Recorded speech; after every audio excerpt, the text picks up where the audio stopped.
Informal cabinet meeting జరిగింది. ముఖ్యమంత్రి గారు మంత్రులతో పలు అంశాల్లో సంప్రదించి చర్చించి కొన్ని ముఖ్యమైన నిర్ణయాలు తీసుకోవడం జరిగింది. ఆ నిర్ణయాలు మీ ద్వారా యావత్ తెలంగాణ ప్రజానికానికి తెలియజేస్తున్నాం. మొదటిగా వానాకాలం పంటలకు రైతులకి పెట్టుబడి సాయం కింద రైతు భరోసా నిధుల్ని విడుదల చేయాలని ఈరోజు ముఖ్యమంత్రి రేవంత్ రెడ్డి గారి ఆధ్వర్యంలో జరిగిన మంత్రుల సమావేశంలో కీలక నిర్ణయం తీసుకున్నాం. ఈ నెల 30వ తేదీన ఖమ్మం జిల్లా మదినలో భారీ ఎత్తున రైతుల సమ్మేళనం ఏర్పాటు చేయాలని ప్రభుత్వం నిర్ణయం తీసుకుంది. దాదాపు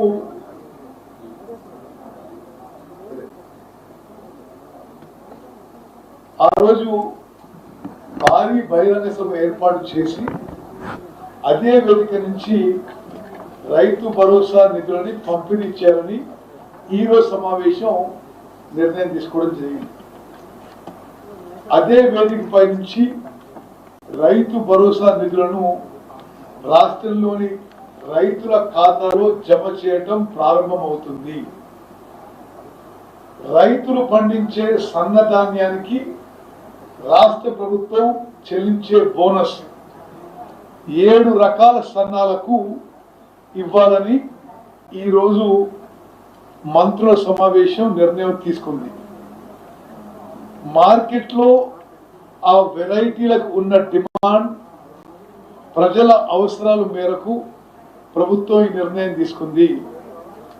దీని ప్రకారం బీపీటీ 5204, RNR 15048, HMT సోనా, జై శ్రీరామ్, KNM 1638, WGL 44, KNM 7715 ఈ 7 రకాల సన్నాలకు మరి ఈ వానాకాలం పంటలో బోనస్ ఇవ్వడం జరుగుతుంది. రాష్ట్రంలోని మన రైతులు ఈ ఏడాది దేశంలోనే రికార్డు స్థాయిలో అత్యధిక ధాన్యం పండించారు. గతంలో ఎన్నడూ లేని విధంగా ఈ సీజన్లో యాసంగిలో రాష్ట్ర ప్రభుత్వం రికార్డు స్థాయిలో దాదాపు 80 లక్షల మెట్రిక్ టన్నుల ధాన్యం కొనుగోలు చేసినము. భారతదేశంలోనే 29 రాష్ట్రాల్లో యాసంగి పంటలో ఇంత ప్రొక్యూర్మెంట్ ఏ రాష్ట్రంలో కూడా ఎప్పుడు కూడా జరగని విషయం కూడా నేను మనవి చేస్తున్నాను. మరి మిగతా రాష్ట్రాలతో పోలిస్తే కేంద్ర ప్రభుత్వం మనం రాష్ట్రం నుంచి తక్కువ పర్సెంటేజ్ ధాన్యాన్ని సేకరించడంపై మంత్రుల సమావేశం ఆందోళన వ్యక్తం చేసింది. రాష్ట్రంలో పండించిన మొత్తం ధాన్యాన్ని కొనుగోలు చేయాలని కేంద్రానికి డిమాండ్ చేస్తున్నాము. కేంద్రం నిర్ణయించిన విధి విధానాల ప్రకారం రాష్ట్రంలోనూ పంట ఉత్పత్తులను కొనుగోలు చేయటానికి రాష్ట్ర ప్రభుత్వం సిద్ధంగా ఉంది. భవిష్యత్తులో కూడా రైతులకు ఇబ్బంది లేకుండా పంట ఉత్పత్తుల కొనుగోలుకి కేంద్రం నిర్దేశించిన కోటాను అనుసరించాలని నిర్ణయం తీసుకున్నాం.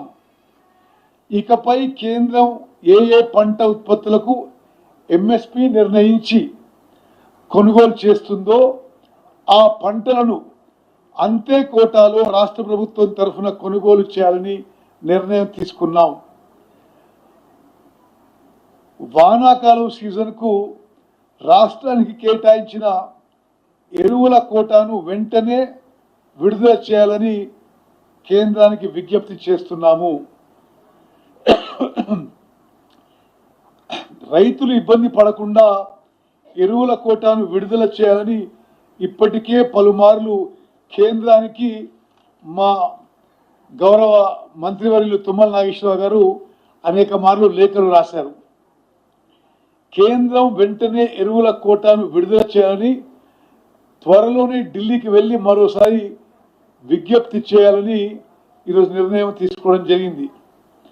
మన రాష్ట్రంలో ఉన్న రామగుండం ఫర్టిలైజర్ కార్పొరేషన్ కంపెనీలో ఉత్పత్తి అవుతున్న యూరియాలో అత్యధిక కోటా మన రాష్ట్రానికే కేటాయించాలని డిమాండ్ చేస్తున్నాం. ఇక్కడ నుంచి ఏ మధ్యప్రదేశ్కో బీహార్కో పంపించకుండా మన రాష్ట్రానికే ఇక్కడ యూరియాను కేటాయిస్తే రవాణా ఖర్చులు కూడా తగ్గిపోతాయి. ఎరువుల కొరత సమస్య కూడా ఉత్పన్నం కాదు. ఇదే విషయాన్ని మరోసారి కేంద్ర ప్రభుత్వం దృష్టికి తీసుకెళ్లి మన రైతుల తరఫున ఒత్తిడి పెంచాలని నిర్ణయం తీసుకున్నాం. అదేవిధంగా ఇప్పుడు గతంలో ఎన్ఆర్ఈజీ అనేది ఇప్పుడున్న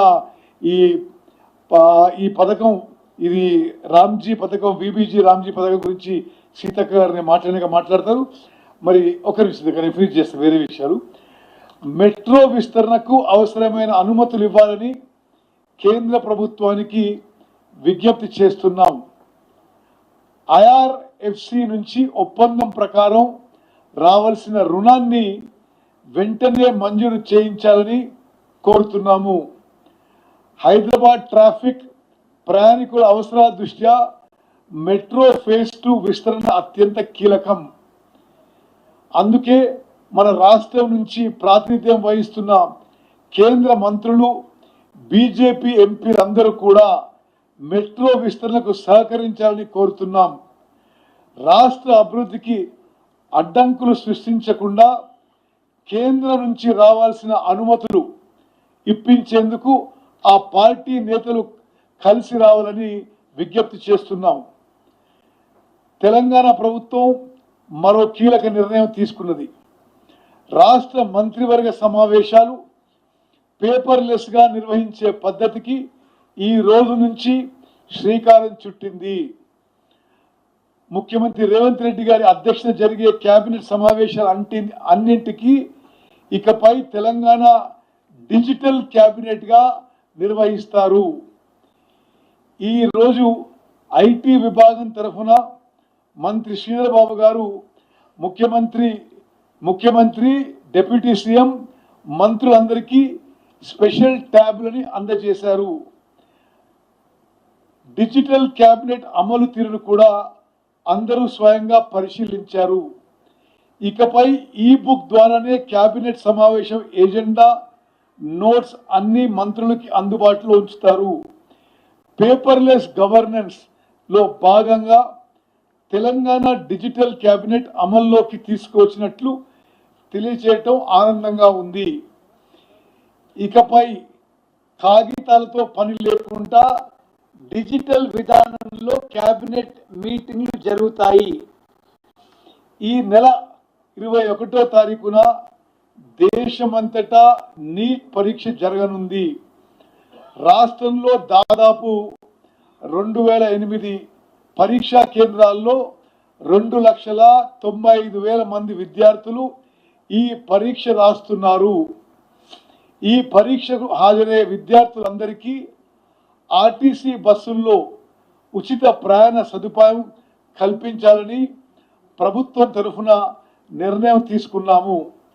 నీట్ పరీక్ష రాసే విద్యార్థులు తమ హాల్ టికెట్లు చూపించి ఈ సదుపాయాన్ని వినియోగించుకోవాలని కోరుతున్నాము. ఇప్పుడు గౌరవ పిఆర్ మంత్రి సీతక్క గారు మాట్లాడతారు. మీడియా సోదరులు